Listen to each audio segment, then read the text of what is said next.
Bonjour tout le monde, je vous retrouve aujourd'hui pour le bilan du mois de juin parce que ça fait longtemps que je vous en ai pas fait des bilans du mois et ce mois-ci j'ai lu beaucoup de livres qui m'ont plu, il n'y a eu qu'une seule déception, donc du coup je trouve que c'est une bonne manière de vous montrer des livres que j'ai beaucoup aimés.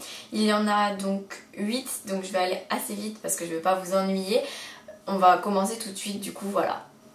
Sachez juste que ce bilan est fait dans un ordre de préférence, donc je vais vous montrer avant tout mon plus gros coup de cœur, ensuite mes coups de cœur, mes bonnes lectures, mes un peu moins bonnes lectures, enfin bref, c'est un ordre, donc comme ça vous pouvez voir le début de la vidéo sans voir la fin parce que ça vous intéresse pas les livres moins bons. Voilà. Le premier livre que j'ai à vous montrer, il s'agit de mon coup de cœur du mois, c'est L'été des secondes chances de Morgan Matson, publié aux éditions Hachette dans la collection Bloom. Il y a un marque-page, c'est parce que ma petite soeur est en train de le lire. Vous voyez, j'ai tellement aimé ce livre que j'en ai parler à tout le monde et que je veux que tout le monde le lise. Il est vraiment génial. C'est l'histoire d'une jeune fille qui apprend que son père va bientôt mourir d'un cancer. Son père et sa mère, tout le monde décide d'aller sur le lieu de vacances où ils allaient toujours étant jeunes, mais ça faisait 5 ans qu'ils ne s'y étaient pas rendus. Et elle va donc retrouver son premier amour d'enfance et sa meilleure amie qu'elle avait délaissée là-bas. Et donc, bon, on se dit, waouh, qu'est-ce qui va se passer? Pourquoi elle les a délaissés? Pourquoi ils lui en veulent tant, etc. Et il faut pas oublier le sujet du cancer du père qui est vraiment très émouvant et j'ai fait que pleurer sur toute la fin du livre, mais vraiment ça faisait longtemps que j'avais pas autant pleuré, ça faisait longtemps que j'avais pas autant ressenti d'émotion dans un livre, donc je vous le conseille vraiment beaucoup si vous aimez les histoires. Et puis je sais pas, ce livre il arrive pour l'été, là il faut le lire quoi. Je trouve qu'il n'y a pas de meilleure lecture pour cet été, c'est touchant, c'est aussi léger par moments, c'est vraiment agréable, je peux que vous le conseiller.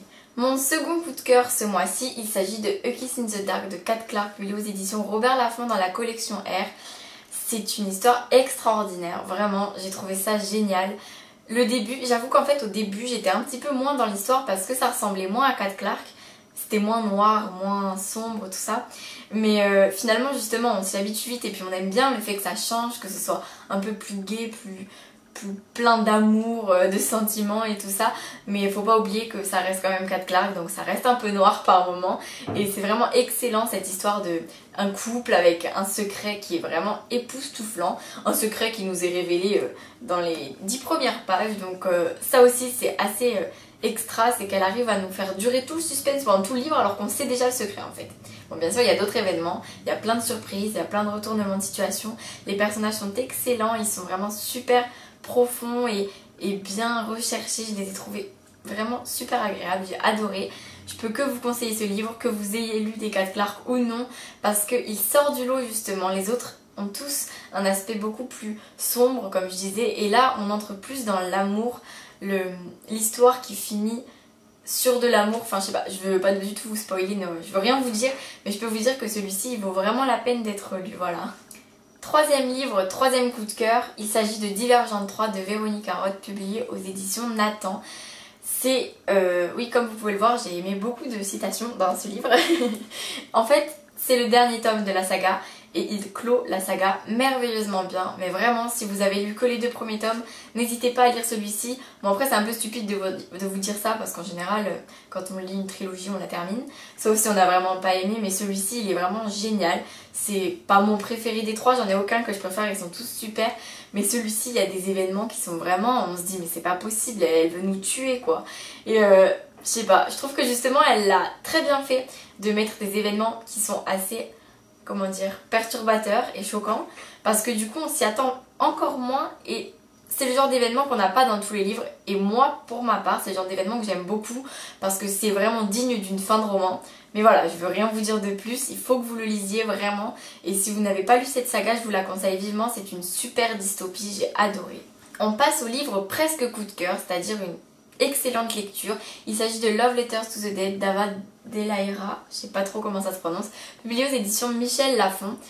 Ce livre est vraiment excellent, mais alors vraiment, c'est épistolaire, hein, c'est une jeune fille, l'oreille, qui va s'adresser à des morts par des lettres qu'elle écrit donc, et c'est comme ça qu'on va découvrir toute sa vie, tous les moments de sa vie, les événements, ainsi que le secret qu'elle cache la nuit où sa grande sœur est décédée.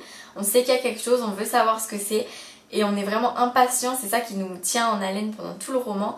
J'ai adoré. Après il y a eu, je sais pas, je crois qu'au début je n'ai pas été assez dans l'histoire, du coup ça m'a empêché d'adorer ce livre au point que ce soit un coup de cœur.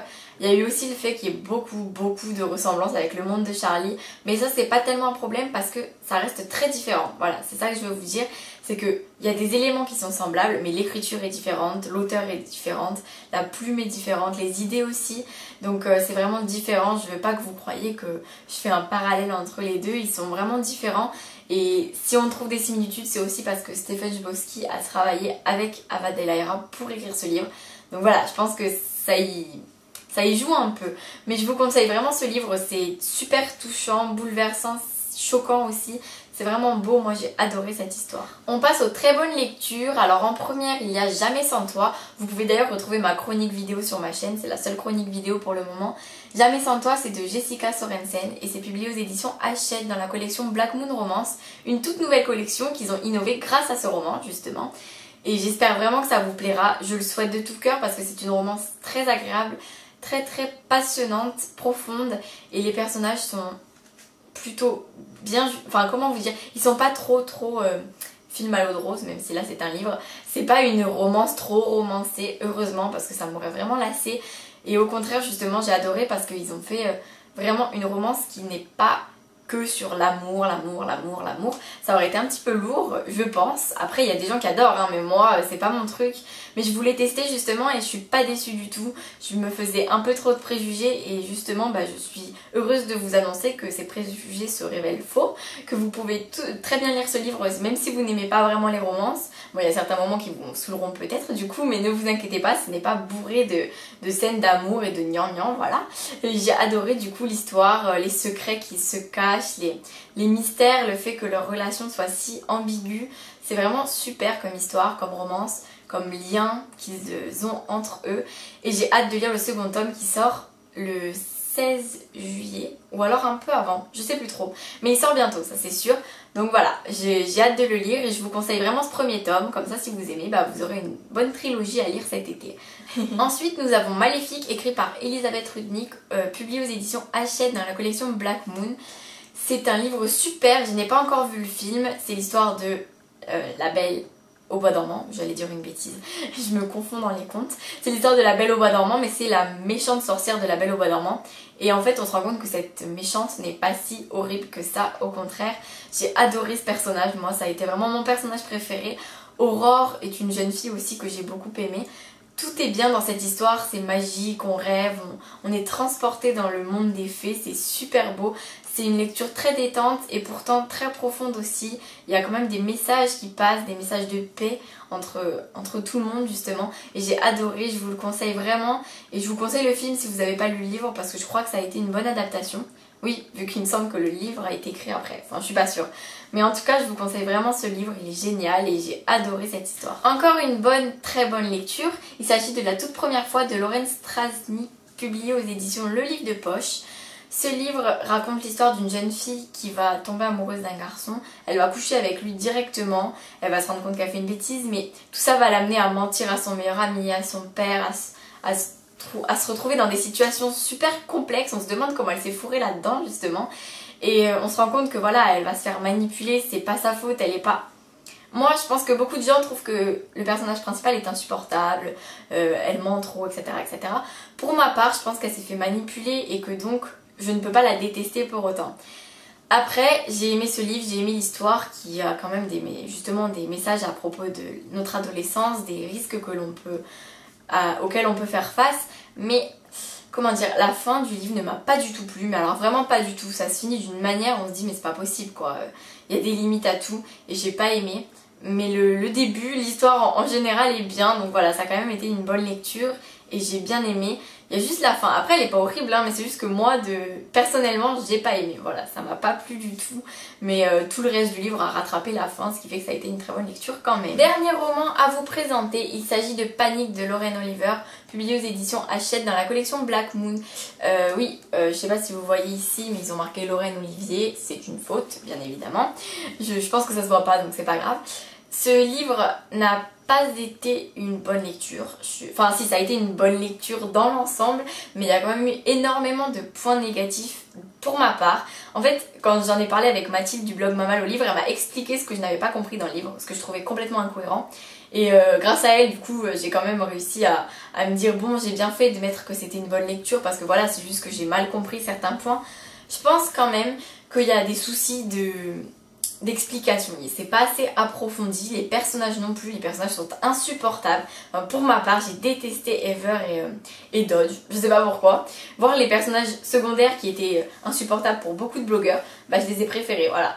C'est assez bizarre, mais moi j'ai pas trop aimé. Après, l'idée générale du livre est excellente. Le fait qu'il y ait des épreuves pour uniquement réservées au terminal pour gagner une somme énorme, c'est super intéressant. J'ai trouvé ça vraiment passionnant.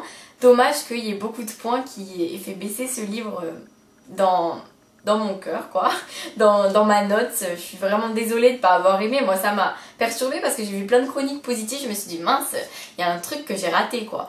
Et des fois, j'avais l'impression qu'il manquait des pages. Donc voilà, j'ai pas trop aimé. Je suis désolée. Pourtant, c'était quand même un livre qui restait pas mal du tout.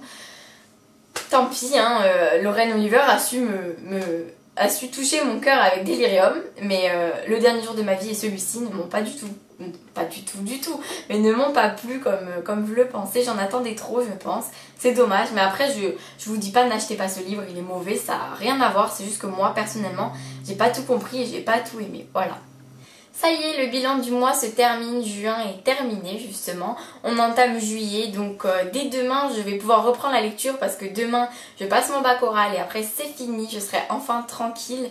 J'ai vraiment hâte de pouvoir relire plein de livres, j'en ai tellement à lire là que j'ai trop hâte vraiment et je suis super heureuse. Donc du coup, j'espère que cette vidéo vous a plu, j'espère que certaines de mes chroniques vous ont donné envie de lire certains livres, excusez-moi.